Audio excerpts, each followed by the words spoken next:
একদিন তুমি সব কিছু সহ্য করা শিখে যাবে। অনেকটা পাল্টাবে তুমি। যা আজ ভেবে কষ্ট পাচ্ছ তা ভেবেই একটা সময় খুব করে হাসবে।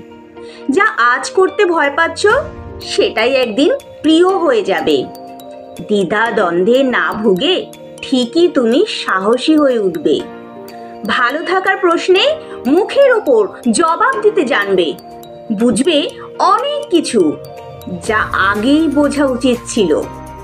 একদিন তুমি সত্যি অনেকটা বদলে যাবে। নিজের জন্য, নিজের সুখের জন্য, নিজের ভালো থাকাকে দুহাত ভরে আগলে রাখার জন্য। শুধু একটুখানি ধৈর্য নিয়ে এই সময়টা পার করো। দিগন্ত বিস্তৃত সূর্যোদয় তোমার জন্য অপেক্ষায়। বিশ্বাস করো, তুমি পারবে।